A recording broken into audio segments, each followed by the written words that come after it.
और इधर देश के पूर्व वित्त राज्य मंत्री जयंत सिन्हा ने बजट की सराहना की है और कहा है कि इस बजट से कई व्यापार को बढ़ावा मिलेगा। बजट 2022 में युवाओं को रोजगार से जोड़ने का कार्य किया जा रहा है। साथ ही मध्यम वर्ग की बेहतरी पर फोकस भी किया गया है। बजट पर उनकी क्या राय है और उनकी ओर से क्या प्रतिक्रिया आई है, इस संबंध में बातचीत की हमारे सहयोगी अमर ने। वरिष्ठ नेता और पूर्व वित्त राज्य मंत्री जयंत सिन्हा जी, सर, आप लोगों ने, आपकी सरकार ने तो पेश कर दिया है, लेकिन कई तरह के जो है विपक्ष की ओर से अफवाहें उठाई जा रहे हैं कि ये जो बजट है वो कुछ नहीं है, सिर्फ दिखावा है।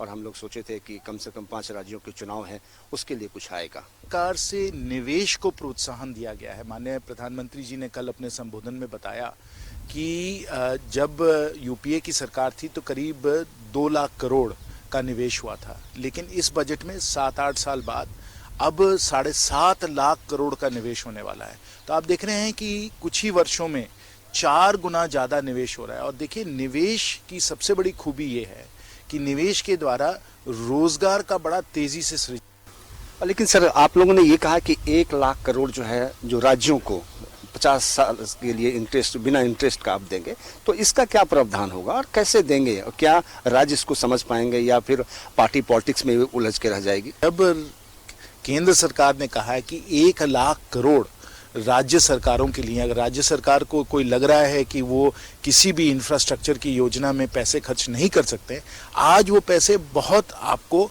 बड़े पैमाने पे मिल गए हैं। साथ साथ सरकार ने ये भी घोषणा की है कि जो हम लोग घाटा जो कहते हैं, जो फिस्कल डेफिसिट कहते हैं, जो स्टेट्स का 3% रहता है सामान्य समय में, आज उसको हम लोग 4% कर रहे हैं। तो कोई भी अगर राज्य सरकार कहे कि उसके पास संसाधन नहीं है, कि उसके पास वो रिसोर्सेज नहीं है, कि वो खर्चा नहीं कर पा रहे हैं, तो ये गलत बात। वित्त मंत्रियों ने ये कहा कि ये उम्मीद की जा रही थी कि इस बार का जो बजट होगा, जो मरे हुए इंफ्रास्ट्रक्चर से उसको मजबूत किया जाएगा, लेकिन ऐसा कुछ देखने को लिए नहीं मिला। ये बिल्कुल गलत है, इसको मैं पूरी तरीके से खारिज करता हूँ। देखिए, आपको मैं राष्ट्र मार्ग के बारे में बताता हूँ, नेशनल हाईवेज के बारे में बताता हूँ। नेशनल हाईवेज में पिछले वर्ष बड़े तेजी से खर्चा हुआ है, 65,000 करोड़ का खर्चा हुआ है। इस वर्ष 1,30,000 करोड़ आपको नेशनल हाईवे में दे दिए। आप हजारीबाग आइए और देखिए कि हजारीबाग से लेकर बरी कितनी सुंदर सड़क बनी है। अब हम लोग हजारीबाग से लेकर हम लोग गिरिडीह का एक राष्ट्रीय मार्ग बनवा रहे हैं, रिंग रोड बनने वाला है। ये इतनी तेजी से, इस गति से सब नेशनल हाईवेज का निर्माण हो रहा है, 6 लेनिंग हो रही है जीटी रोड की, ये आपके सामने है। झारखंड में जो फैक्ट्रियां हैं वो बंद है, महीनों से वहाँ पर आप देख रहे हैं कि प्रोटेस्ट लोग कर रहे हैं, टूल्स डाउन कर दिया है उन लोगों ने। तो उन लोगों के लिए क्या हुआ? राज्य सरकार तो आपके ऊपर ठिकरा फोड़ दे रहा है कि केंद्र इसको संचालित करेगा। विधि व्यवस्था, लॉ एंड ऑर्डर इतनी चरमरा गई है कि सब लोग डरे हुए हैं, सब लोगों को चिंता है कि हम लोग यहाँ काम कैसे करें, निवेश कैसे करें। को हजारीबाग में भी बता दूं कि कई हमारे उद्योगपति हैं जिनको धमकियां मिली हैं। ये क्यों हो रहा है ये सब? दूसरा, बिजली।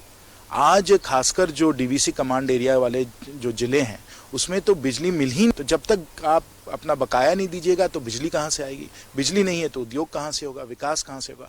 और जो तीसरा मामला है कि माननीय रघुवर जी की जब सरकार थी तो हम लोगों ने कई सारी ऐसी नीतियां लाई, जैसे टेक्सटाइल सेक्टर में, जिसके द्वारा निवेश हुआ। आज के समय अगर आप इस सरकार को देखें तो इस सरकार में निवेश के लिए कोई नीतियां ही नहीं बन रही हैं, उद्योग के लिए कोई नीतियां ही नहीं बन रही।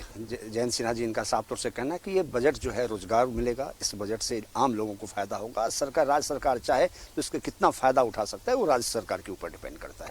दिल्ली से कैमरामैन शशि के साथ अमर सिंह, न्यूज़ 11 भारत।